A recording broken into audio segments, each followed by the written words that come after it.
a gameplay session of Supreme Commander Forged Alliance. Forged Alliance is the expansion to Supreme Commander, and Supreme Commander is a game that plays a lot like the old Total Annihilation used to. I'm using the Four Corners map, and I'm selecting UEF as my race. I'm picking a random race for the computer. I like to be surprised that way. And I'm going to walk you through my initial base setup and build how I win this Four Corners map, or have learned to win it.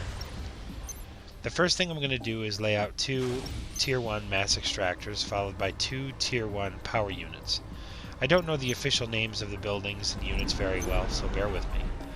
After those 2 Tier 1 power units, 2 more Tier 1 mass extractors, 2 more Tier 1 power units for a grand total of 4 power units, and a Tier 1 air factory, because that's how we're going to win this, is with our Air Force. After that, I queue up 2 Tier 1 ground defenses and 2 Tier 1 anti-air defenses positioned as such. I usually find that's relatively sufficient. And begin upgrading one of my mass extractors, the mines, to Tier 2. That is a big hitch with this build. Always have one of your mines upgrading. Try not to be upgrading more than one at any given time. That'll drive you into the ground and slow you way down. But always have at least one mine upgrading, always, no matter what the numbers say. In the end, you're going to outmass the enemy.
Now that we have the factory started, I'm going to go ahead and queue up 2 Tier 1 engineers.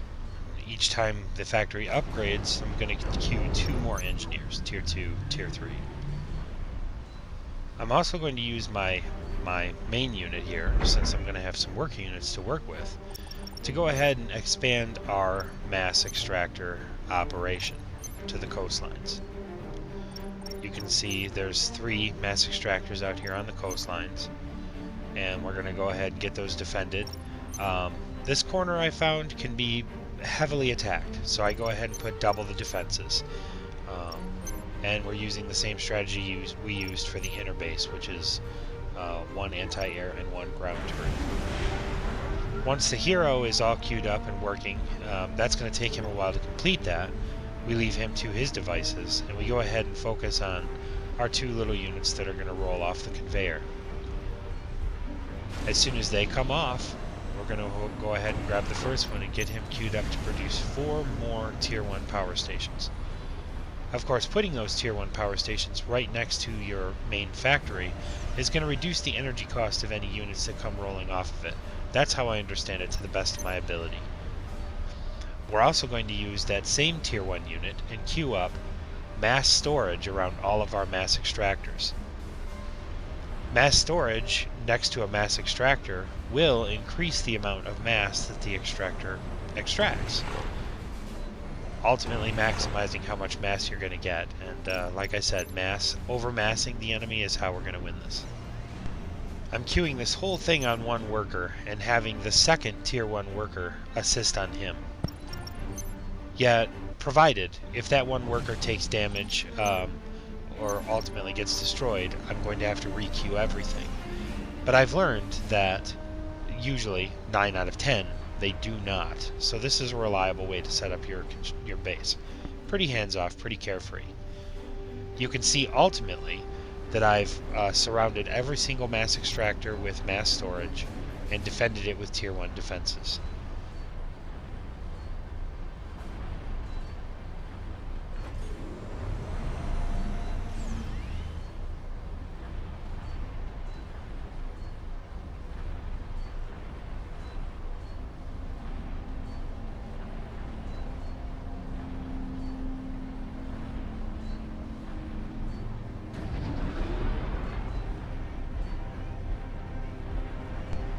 taking this opportunity to upgrade this mine to Tier 2 to continue that upgrading cycle I described previously.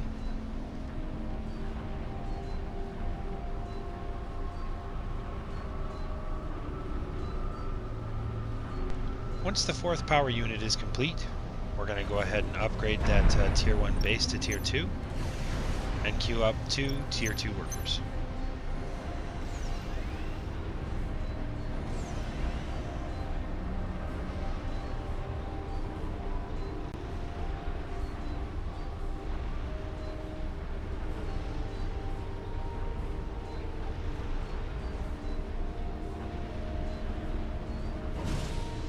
The negative numbers in the upper left may deter you from considering this strategy, but from my experience, what I've discovered is that queuing the buildings and upgrades that you need and having those, constructed in a timely fashion is far more important than what those numbers say.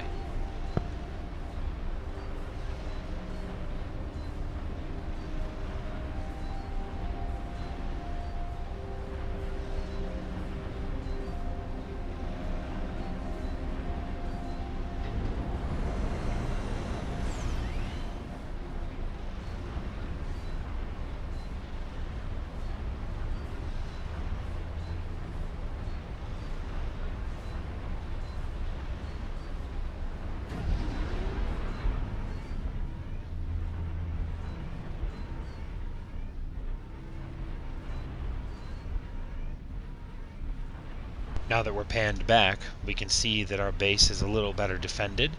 Any little Tier 1 baddies that are coming through or any weak rush attempts are going to be immediately crushed, like that little scout was just then.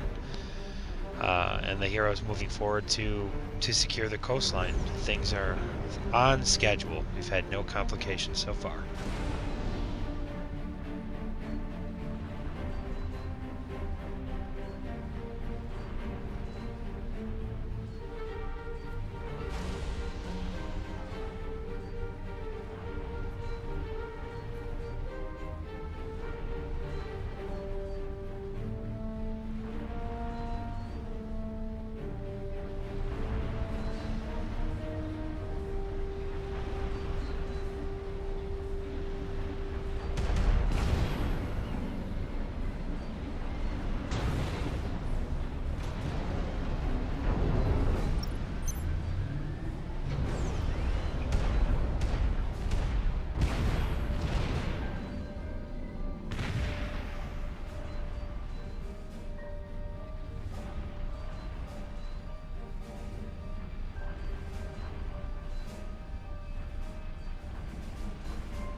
Here we are, Tier 2 factory, and it's going to go ahead and produce those Tier 2 engineers that we queued earlier.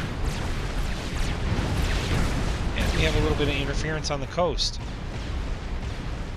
And it looks like it messed up our build pattern, so we're going to have to repair the damage with our hero and get the cannon set back up, and of course anything we had the hero queued to build, which was the mines and the guns, we're going to have to requeue.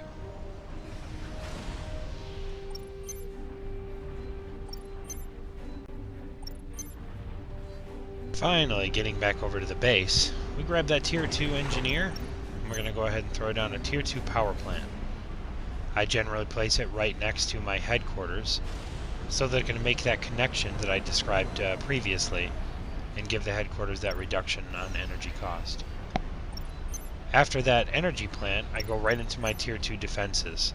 I go ahead and put 1 ground and 1 anti-air Tier 2 defense on each mine. You can see I've done that here for our base, our main base, and made the second engineer assist on the first.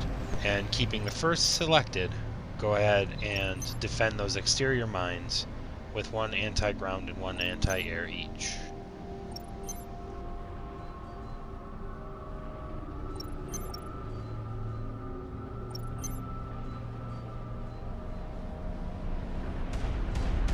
Once we get all that laid out, we come back to our main base and we lay out some tactical missile defense.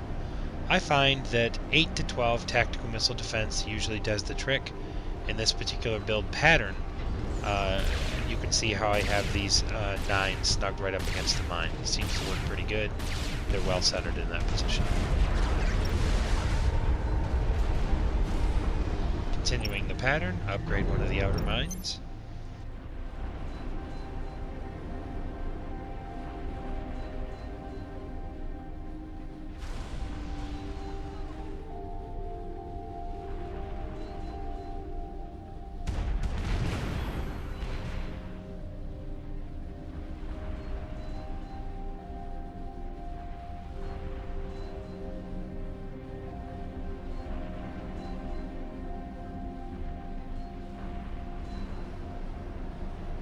When setting up your build queues, the orders you do things in are largely up to you. I recommend this pattern, but you can see I took considerable amount of time before I queued those launch pads. 6 launch pads is going to be sufficient for our Air Force for what we're doing on this particular map, and they could have been queued at any point. I usually queue them up about halfway through the production of tactical missile defense, but I just queued them up early. Why not?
Now that the Tier 2 power plant is complete, we're going to go ahead and upgrade that Tier 2 factory to Tier 3, and in tradition, queue up the 2 Tier 3 engineers.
My victory is without question.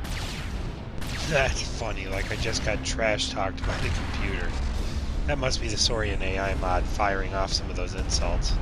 That's too funny.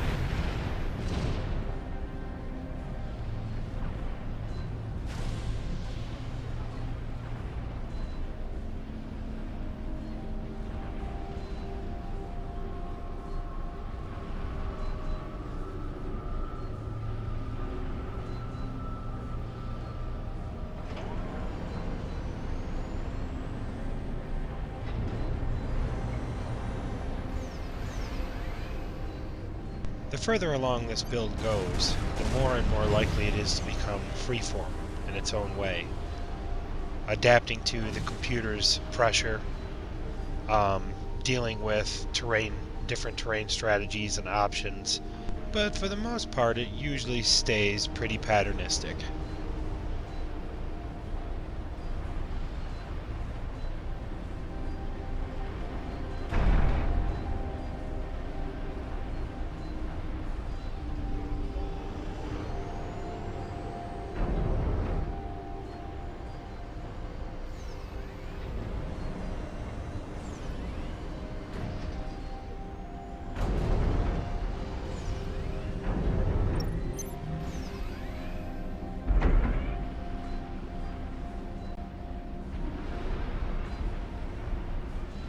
Now that the hero doesn't have anything to do, well, he's done with his initial queue, I go ahead and move him back to the central base and just let him hang out for a minute. Occasionally I'll throw him in on building the Tier 3 power plant, but most of the time I use him as a defensive piece, just until I can get the bigger defenses set up, or until it's time to upgrade him.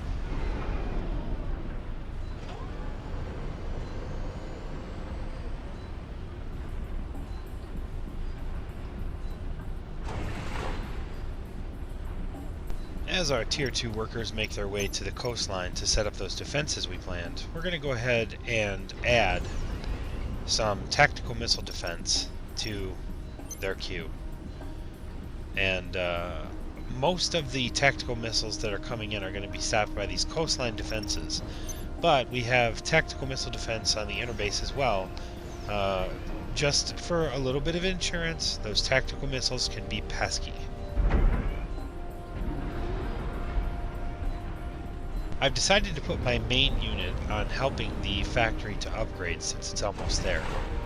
And I'm going to add 8 Tier 1 air factories to my Tier 1 workers' queue.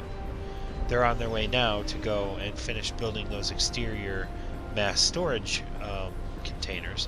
When they finish with that, they'll come in and wrap up building these Tier 1 air factories, which is going to be how we're going to win this map ultimately.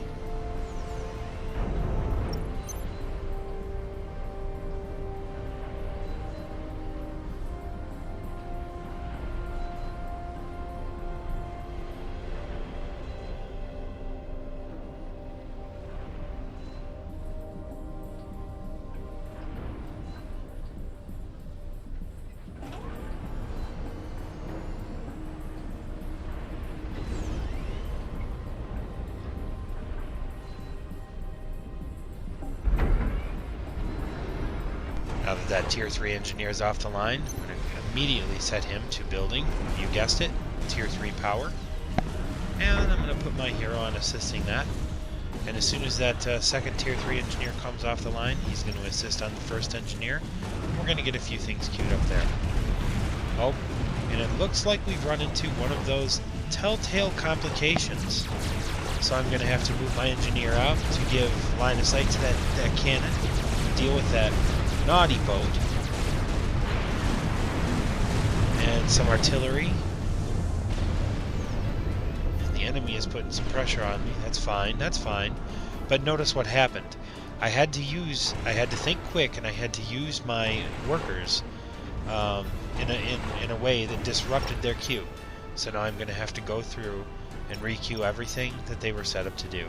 It's a pain in the butt, but the queues still make everything much, much easier in the long run.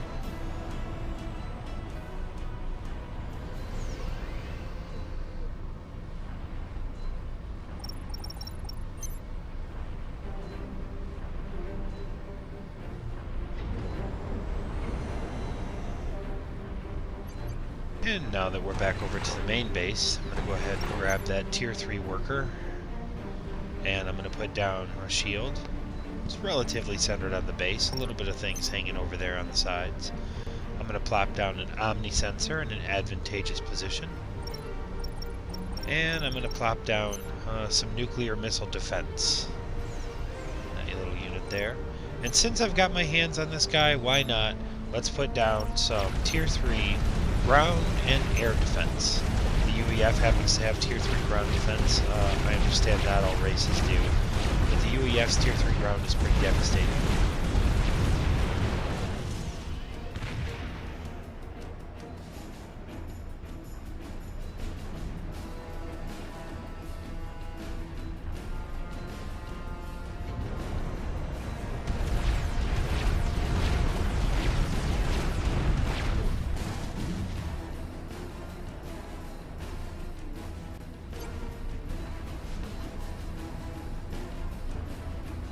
Oh yeah, let me go ahead and re-queue those exterior tactical missile defenses I'd almost forgotten about.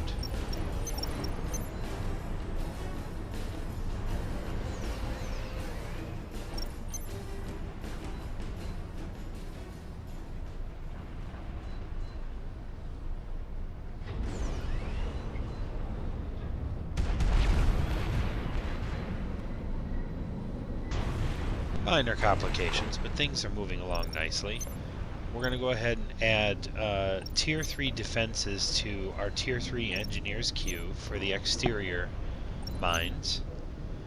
One of each. I'm going to put one ground, one air. And if you're one of the races that doesn't have a Tier 3 ground defense, you can probably just compensate with a couple of additional Tier 2 ground defenses. Now that the Tier 3 power plant is finished, I'm going to grab the hero and I'm going to move it into place and do his resource upgrade. Every hero, to my understanding, has a resource upgrade, and some heroes have multiple resource upgrades, but the UEF commander only has one. We're going to deal with that right now. That's going to give us a significant boost to mass and to energy. And of course we can see our Tier 3 workers continuing their good work. And that shield's going to come into place and we're going to feel a lot more secure.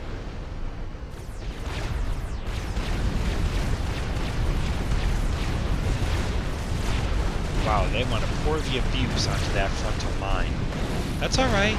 You go ahead, you blink at my structures. You're going to get it. You're going to get all of it.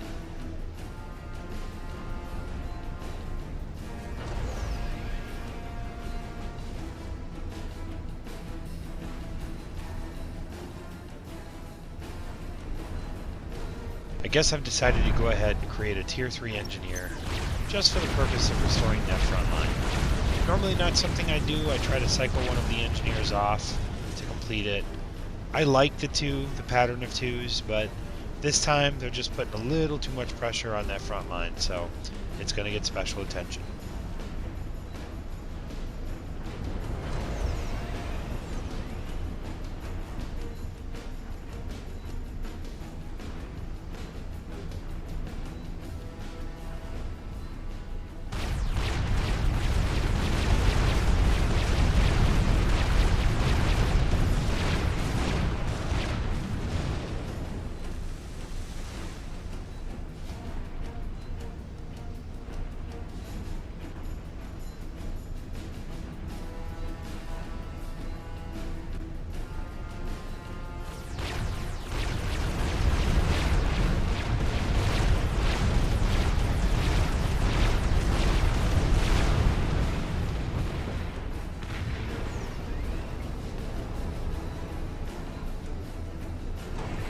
Now that engineer is off the production line, we're going to set him to restoring that damage. And I don't understand. You know, I mean, here we are. All we've done is set up defensive units. No offensive units, no soldiers. You know, just guns to defend ourselves. But here they come, blowing up our stuff. It's like they're trying to kill us.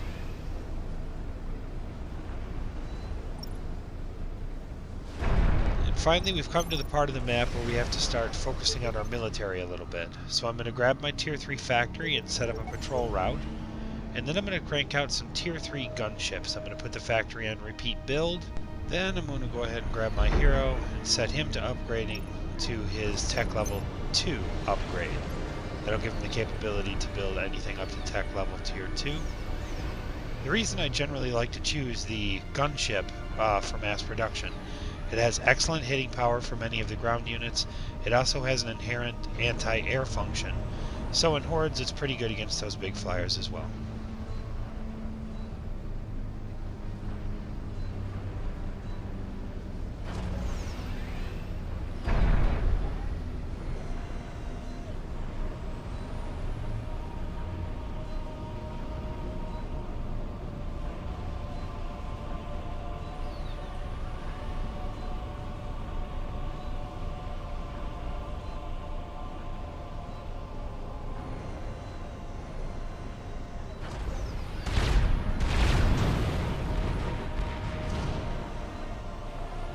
Another reason I like to play the UEF are their shields.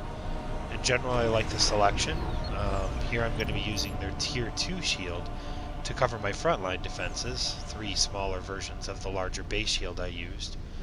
And it does really well for keeping those little plinkers off of my defenses long enough to let them kill them. And with the Omni sensor, there's no more sneaking up, so that's nice.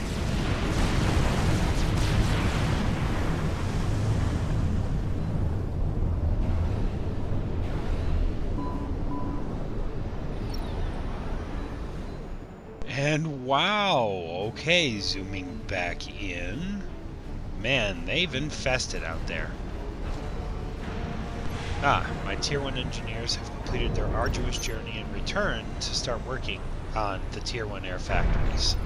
It seems that one is complete, and what I'm going to be doing is, as soon as each one of those factories are completed, I'm going to upgrade each one, and we're going to end up with 8 Tier 2 factories.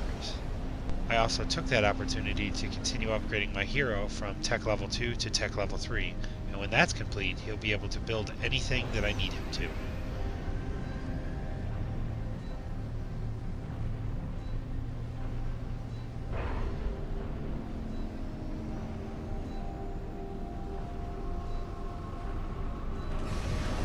And our first Tier 3 gunship is off the line. Let's see what havoc that wreaks.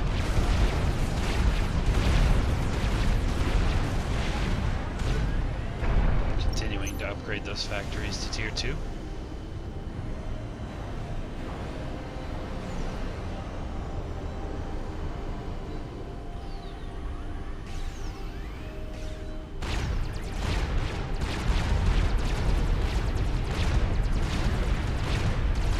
What is that commotion? It's like there's a war going on or something. Holy cow. Apparently I've upset somebody, which is just fine by me because it looks like they're suffering horrible deaths, each and every one.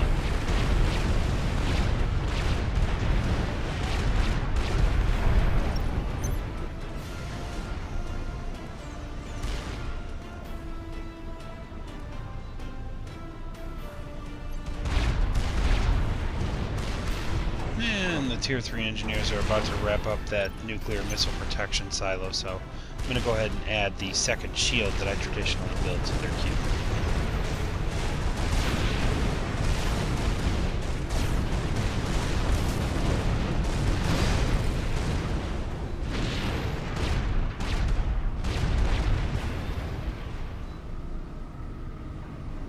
And I see we have a Tier 2 factory, so I'm going to go ahead and queue up some gunships and some Tier 2 bombers, which are excellent anti-air for the UEF, put those on repeat build, and set a patrol routine for them. I'll do this for each factory as they pop up. Only a few of the factories are going to produce the Tier 2 bombers for anti-air. A majority of them will produce solely gunships.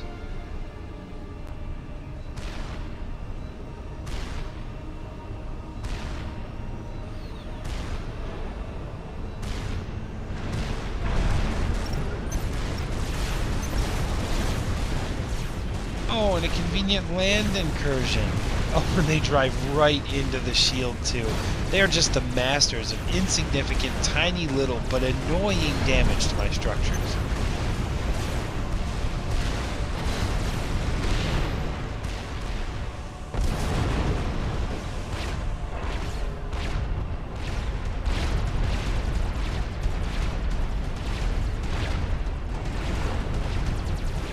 Rather than having to deal with constantly repairing my front lines, I'm just going to grab my idle worker and throw it on some engineering stations in convenient locations so that they cover the damage. I'll eventually get around to upgrading those to their Tier 2 form as well. It makes them a little more effective. They carry an additional drone.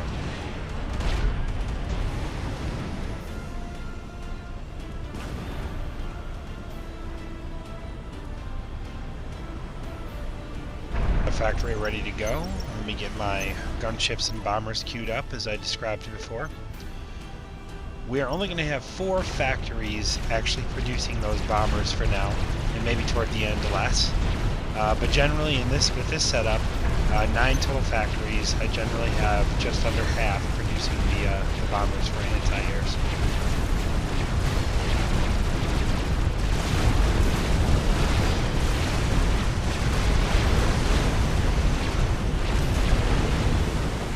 The action seems to be steadily increasing as we approach, well, pretty close to mid to end game.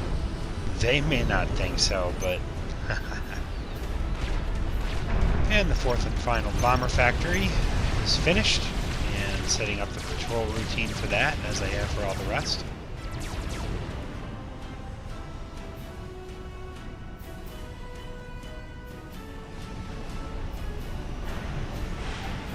rest of these, just good old-fashioned Tier 2 gunships, which is great because they get produced so fast and they're so cheap.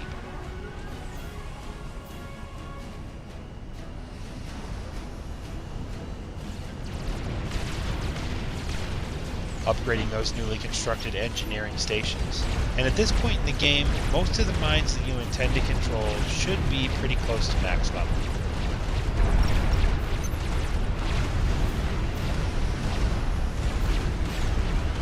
Now that I've got the main unit's important upgrades out of the way, I tend to pick the shield as his last upgrade. It has 2 levels, both of them are resource hogs. As you'll see in a second, the shields will drop momentarily as the hero begins the upgrade. This is even worse in the second incarnation.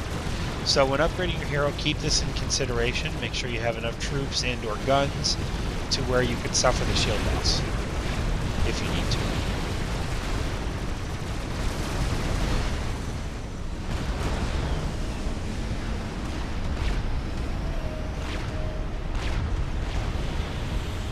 Toward the end, any engineers that don't have a home or a job, I just assist them on the hero.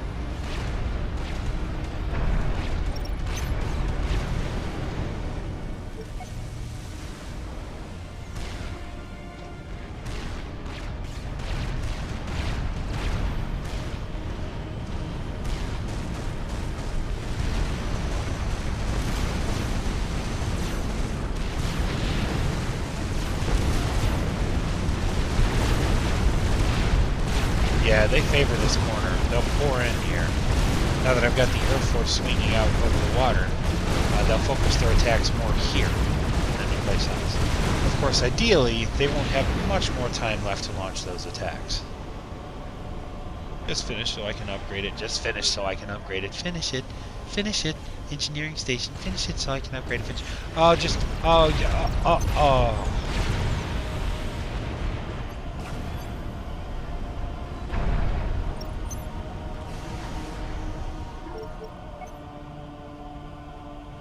Force is starting to look good.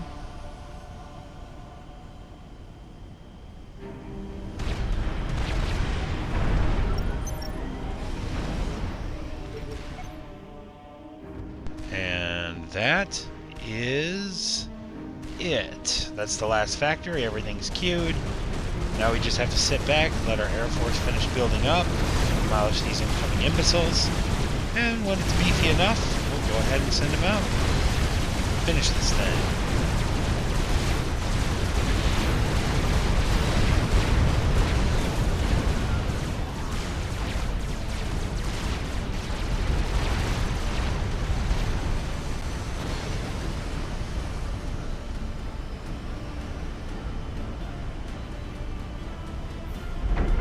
And to embrace the hilarity of the second shield upgrade, and inevitably there they go.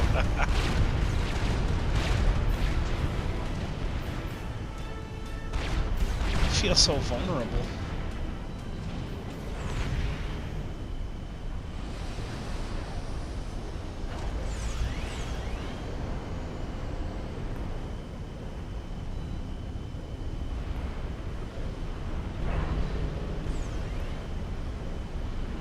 Yeah, theoretically possible that I could have put down more power by now. I've considered it, I've balanced it out in strategies in the past. But what I've discovered is, for winning as quickly as possible, for getting to the quote-unquote end game and maximizing everything, this is really the fastest way. You just take the hit and suffer the small loss in time.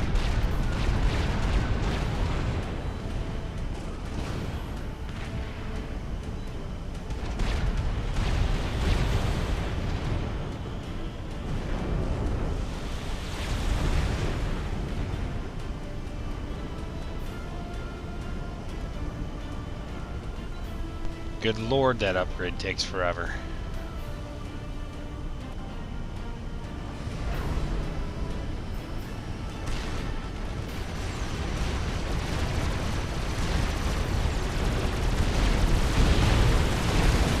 Oh, the simultaneous beauty and horror of such a needless massacre.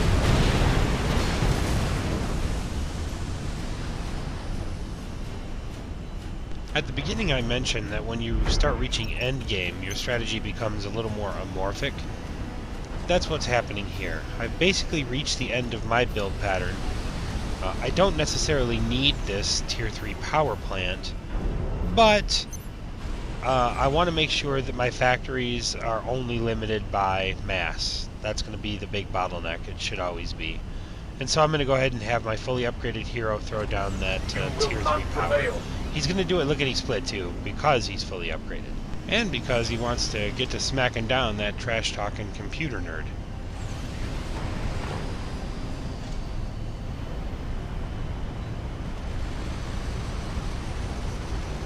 Yeah, not bad. Nice and fast.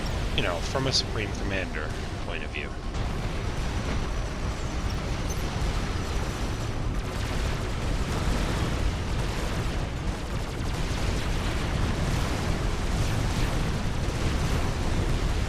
You can really see how those Tier 3 ground defenses, those chain guns, just tear apart those incoming units.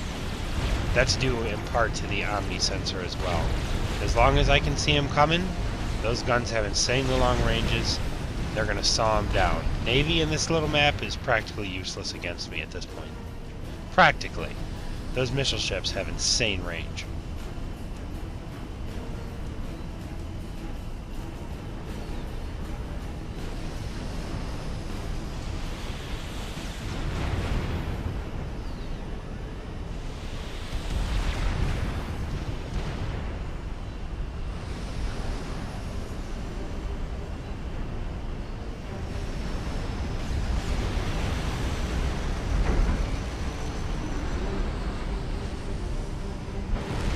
Now that that Tier 3 factory is finished, I'm going to gather up what's left of my workers, my idle workers, and have them assist on the hero so that he can begin developing our trump card, the mobile factory.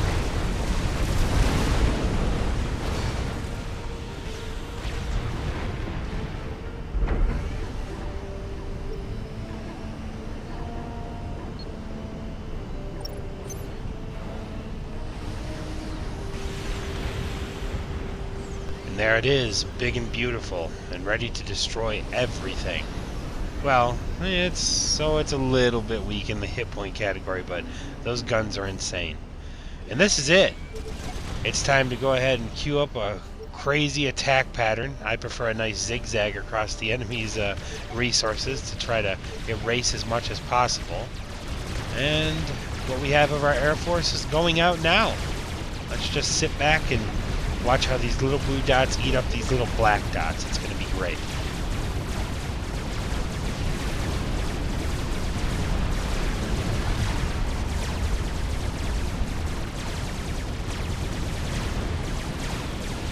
I love how the gunships swarm with their continuous fire, like a hive of something, just chewing away, relentless.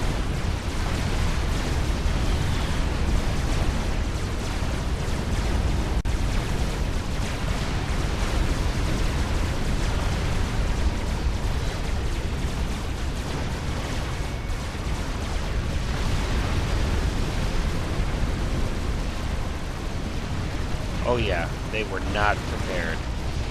Extensive expansionism, I'll give them that, but not adequate defenses, unfortunately.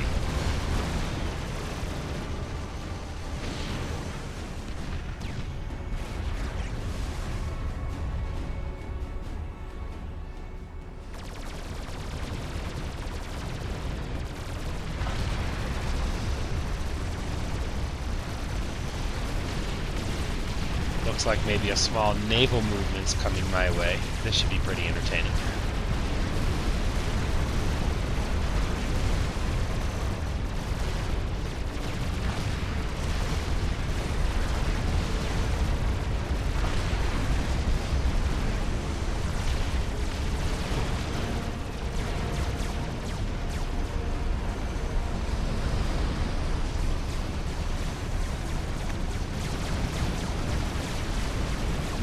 And we've regenerated a small air force, so let's go ahead and grab those guys.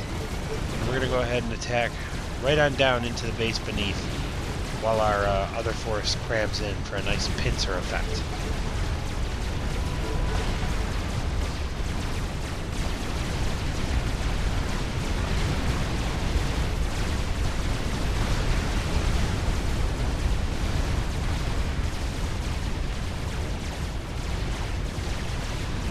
don't expect their main base to be so defenseless, but these outer bases are so toast.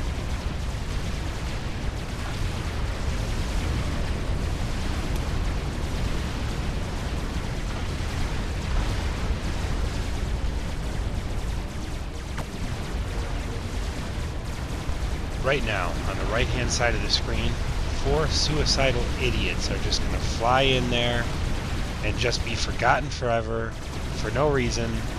Just goodbye, and what in the hell?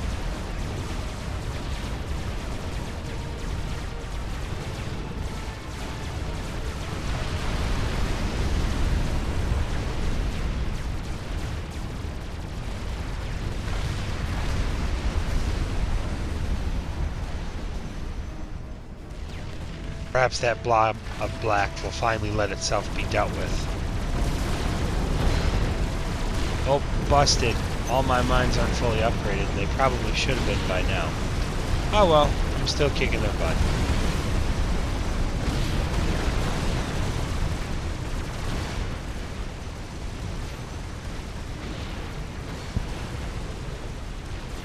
Almost complete.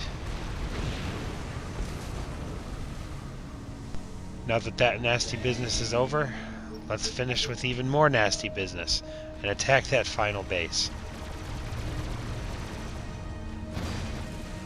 The crazy zigzagging red lines of the attack pattern are sort of representative of the red tape. It's like the military's involved, so it has to be an overly complex, overly budgeted, ridiculous operation.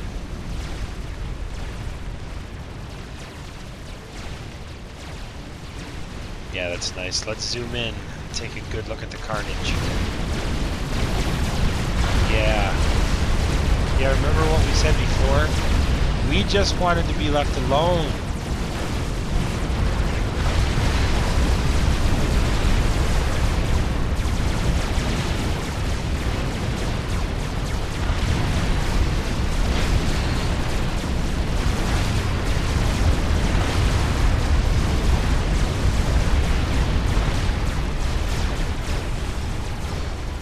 Well, we're going to lose most of the Air Force bouncing off those shield domes. But now that we've got that big dog on the way, as soon as he breaks the water, it's pretty much going to be over.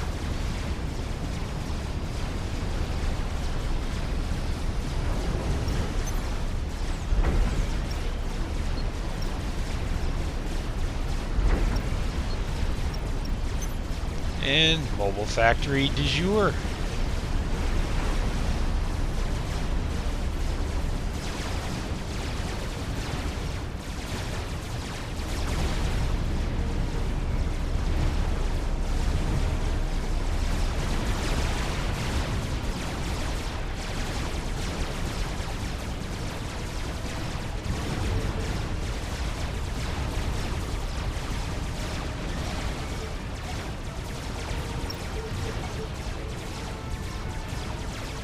Normally after such heavy losses I'd let my Air Force build up a little more before I'd press an attack, but we hurt him pretty bad when we came in that first wave, and he doesn't have much left. I'm thinking between the Tier 3 gunships and that monster that's about to break the surface, I think we've got this in the bag.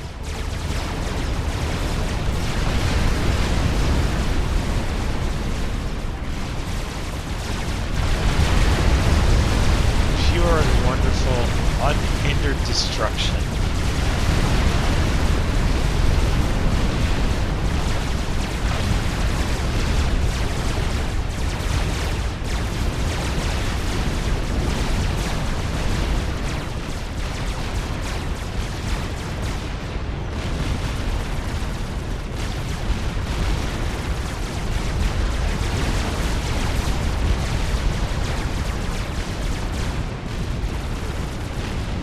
Honestly, the Air Force is usually pretty effective. The Air Force usually wins the map, but it must have been those shield domes. Must have slowed things down enough. I mean, it's not going to matter in the end. This is entertaining as heck to me to see these big guns blow these guys away. Let me just scoot them up so we can make better use of those nifty little side guns. Those things tear the little troops up pretty good.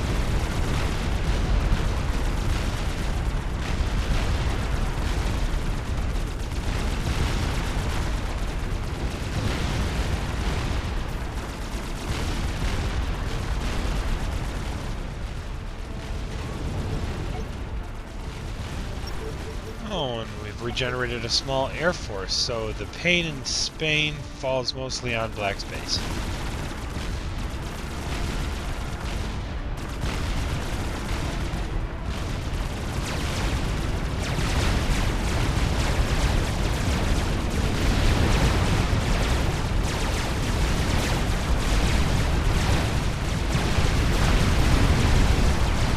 Goodness.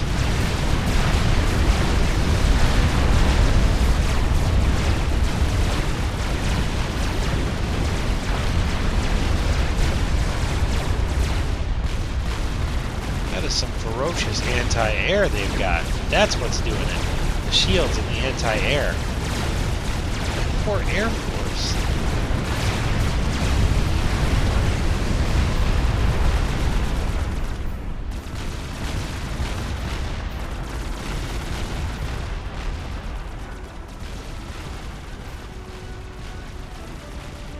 Sending this handful of Air Force into the enemy base to be slaughtered doesn't seem practical.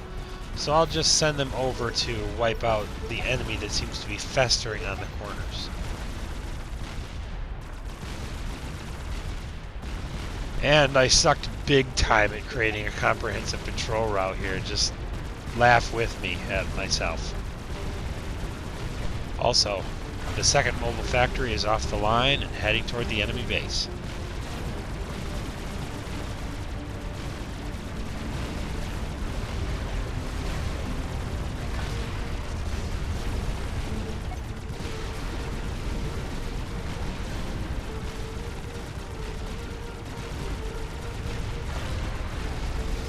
Oh, hideous. Whatever.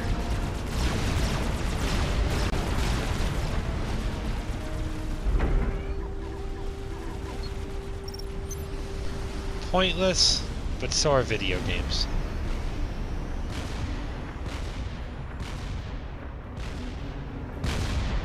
Oh, it looks like we are seeing the aftermath of the hero explosion.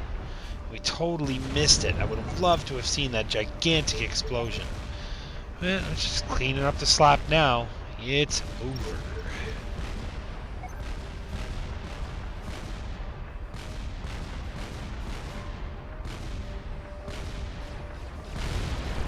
Oh, and apparently Maynard decides he wants to just stop in the middle of the ocean, just chill out and watch the fish or something.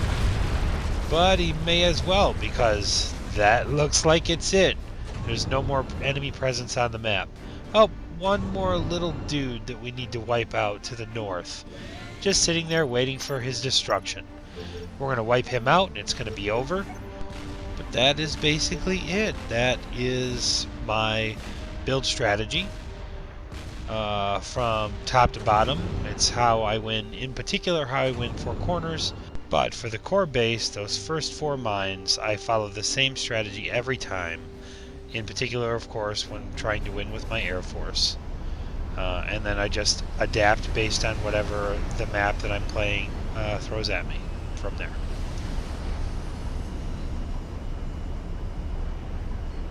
And there it is, the big game over. I'm going to go ahead and close this video out with some homemade techno. Just let it set so the numbers pop up, so that you guys can get a good look at the difference in scores. In the meantime, this has been Blackout, and if you like what you've seen, go ahead and jam the like button. It's always appreciated. In the meantime, have a good one.